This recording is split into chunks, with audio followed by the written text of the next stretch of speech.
Hi guys, this is Joe Carswell at Colorado Construction Institute. We're here with another training toolkit session.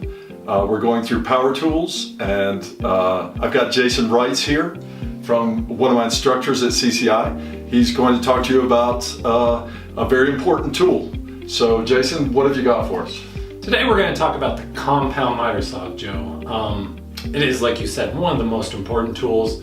We're going to talk about some of its uses, some of the parts, some safety. We're going to show you in the lab what it looks like to use this tool, and then hopefully you get to go out and practice using it. So why would I want one of these on my job site? Good question. Good place to start with, right?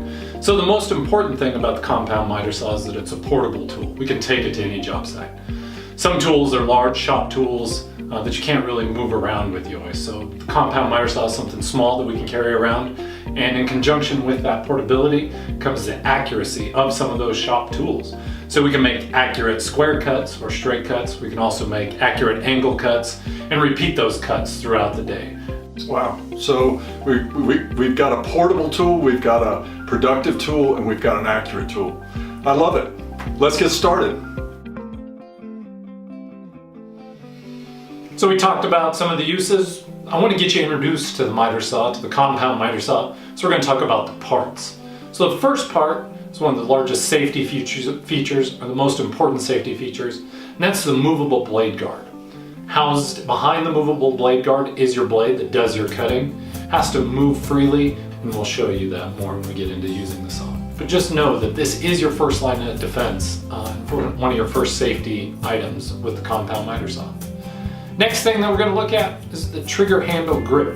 This is where you hold on to the saw. So this is for one-handed operation, which is very beneficial. You can use your other hand freely to support or help hold the piece. The thing you need to know about the trigger handle grip, it's not your carry handle grip. So it's a lightweight plastic piece that houses the on-off switch, which we'll talk about. And so this is just for the operation of the saw. It is not a carry handle. So the saw is either open or closed, right? And you will move it open and closed. So it works off of a pivot on the back of the saw. And there is actually a mechanism called the pivot arm lock that allows you to lock the saw closed. You do this to move it around, as we talked about. It's a portable tool, so you move it around freely. You also might do this if you're leaving the site for a little bit to keep it in a safe manner, keep it out of harm's way. So this pivot arm lock is the way we will move it around. The thing you need to know about the pivot arm lock is that it's a little tricky to open sometimes. So for it to actually open the saw up to be able to use it, you have to pull down on that handle in the front and pull out on that pivot arm lock, and we'll show you this when we get out to the lab. The next item is your dust bag. This collects some of the sawdust. It won't collect it all, but it is a way to keep some of that sawdust from flying all over. It'll fill up quickly. Make sure you empty it. That's good care and concern when working with the compound miter saw. Some saws allow you to attach a vacuum to the back. This will even collect some more of the sawdust. It's a good attachment to have. Also backed by the dust bag is what we call a bevel adjustment. We're going to go into a lot of this, of what is a bevel cut, but I just want to kind of hint that on the back you'll see a dial. It allows you to slide this saw in a different form of an angle, which we'll talk about here in a minute. So let's get to the nuts and bolts of what are these places that we're measuring the miter or the angles that we're cutting. So on the front of the saw, you'll see a bunch of numbers from 0 to 45, up to 50, 55, maybe even 65, depending on the saw you're using. And these are the angles that you're going to cut in relation to the table. So a 0, you're cutting straight across the piece, or a 90-degree cut, right? And then you can move it either way on most saws to an angle that you might want to cut. Now these angles come in a variety of shapes and sizes. There's some that are kind of preset common angles that we're going to cut. So it might be a 10, a 15, a 22 and a half, maybe a 45. These are what we call indexed marks, right? These are common angles you can quickly set the saw to and cut.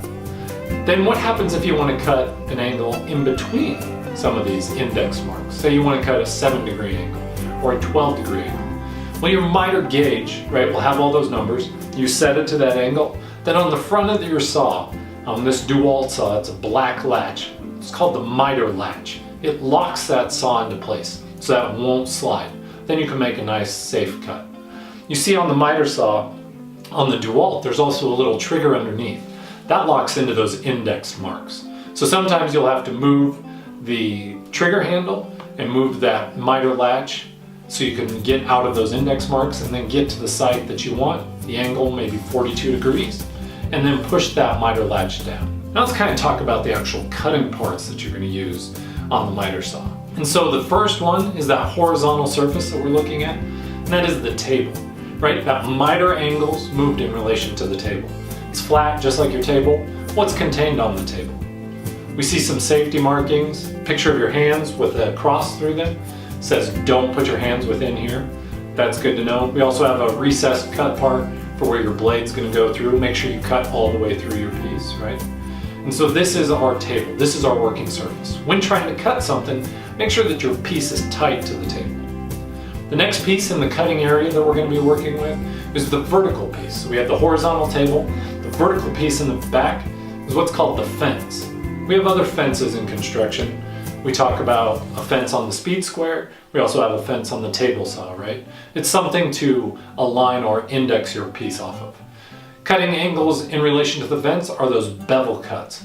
So in relation to the table, the angles are the miter cuts. In relation to the fence, it's a bevel cut. In order to cut accurately and properly, we need to make sure that our piece that we are cutting is tied up against the fence also. So those are two main parts where you're cutting, the fence and the table. So what are some other parts that we haven't talked about? Let's talk about how to move this around. We talked that it was a very portable tool to use, and that is the carry handle. Up on top, you'll find a structural handle that's actually built into the piece that when the pivot arm lock is down and it is in a closed position, makes for easy carrying. It's the carry handle on top. A lot of saws also give you the option to carry it on the side. Make sure that your pivot lock is engaged before lifting. It's not the best to carry your saw when it's in the open fashion. Then what makes this saw kind of run? The on-off switch, right? So we have a different on-off switch for a variety of tools. Cordless drill has a certain kind of on-off switch, a variable speed trigger. And the miter saw has a different. It's a simple on and off. It's kind of like a light switch. You flick it on, there's power running to the motor, the blade's going to come up to speed. You let go of the switch, it's off. There is no variable speed when cutting with the miter saw. The thing you need to make sure is to pull that on-off switch, give the speed a second to kind of get up to full speed. You want to make sure you're full speed before you're cutting. So let's talk a little bit about actual how the cutting happens, right? We talked about blades, and we've discussed blades in other lessons. So I want to introduce you to a term that you might not know before today, and that is the term of the kerf, K-E-R-F. The kerf is referring to that part that the blade is chipping out or coming through the piece of wood. So I like to use the example of butter. When you have butter and you have a butter knife, how do you cut it? Do you saw it? You can, but normally you kind of just press it through and it's separating those two layers, right? You don't end up with butter dust. But with a saw, we have what's called sawdust, right? So what's happening is that saw blade is going through and chiseling out or chopping out tiny little pieces of the wood, right? It's about an 1/8 inch thick. So why do we even talk about the kerf? Well, you gotta know the kerf if you're gonna cut accurately. So we have to remember when lining up our piece to always line up the kerf on the scrap side. Then you'll get an accurate cut time and time again. So there's some of the parts. Let's get out into the lab, take a look at actually how we use this, how we set up the saw, some of the basic cuts we can make with it, and just kind of point out some of these parts and how they're actually used. So welcome to the lab. Got a compound miter saw right here. Gonna go through how to set it up, some of the benefits of setting it up with a cut station versus just on the ground as in this, as you see here. We're gonna make a few basic cuts, show you some of those safety concerns that we have, how to line up and get some accurate cuts. And that'll be it for today's lesson. So, compound miter saw, we talked about, it's a very portable tool. Carry handle right here up on top. I can pick this up pretty easily, right? I can move it around. So you'll see on some job sites that people will just leave them on the ground. Can you cut like this? Yes, of course you can. I prefer though to have something a little higher up at a work height. So we make what's called the miter saw cut station. It's a simple cut station with 2 sawhorses and a top table. So we're looking at the saw here, right? It's in its closed position. There's a variety of things that we have to do for this saw to be functional, right? First of all, it is a power tool. So we gotta find a power source for it. And I unwrap the cord. Keep the cord out of the way. I like to have it behind the cut station. And we'll plug it in, making sure it's plugged in and it is out of your way. I don't like to have the extension cord on this side. So the next thing we need to do is open up this saw. We talked about some of the parts of that. So I can push down on the trigger handle, and the pivot arm lock is right back here. This little silver arm, when we pull that out, and open it right up, right? So I'll show you that again. You can't just pull on this latch. It doesn't allow you to open it. So you got to push down a little bit, pull out on the latch, and it's set up. It's in the middle of the table. The other thing you need to think about is some of the support for the longer pieces we're going to cut. So I like to have these out feet supports. They line up with the height of the table. And we're pretty much set up and ready to go. So now that we have our saw set up, let's make a cut. So I'm going to start out with straight cuts. So in order to make a straight cut, I want to check a few things. First of all, I want to check that my blade guard moves, movable blade guard. The other thing I want to check is that my bevel adjustment is straight, up and down, or it's 0. So I can check that. Then I need to check that my miter is at 0. It's locked into that 0 index mark. The saw is ready to make a straight cut. Let's kind of walk through what this might look like. I want to cut off a 4-inch piece. Mark it 4 inches. I like to use my speed square to draw a nice clean line. So this is my 4-inch piece. This is my scrap side. I personally put a little X on my scrap with rough lumber, just so I remember which side that I'm going to line that kerf up on. I'm going to go and I'm going to line up my blade on that scrap side. There's a few different ways you can line that up. You can look down here and see. Some saws also allow you to look through the blade guard to be able to line it up. Some saws have a laser on them that help you to line it up. As you can see, I don't have my hand on the trigger. I also don't have my hands in by the blade. I keep them out here. This piece is plenty long. So when I have it lined up, I secure it with my support hand, raise the saw up. You're gonna pull the on-off switch, let the saw come up to full speed, plunge through at a reasonable pace, let go of the trigger handle and lift up, and your piece is gonna be cut. Let's take a look.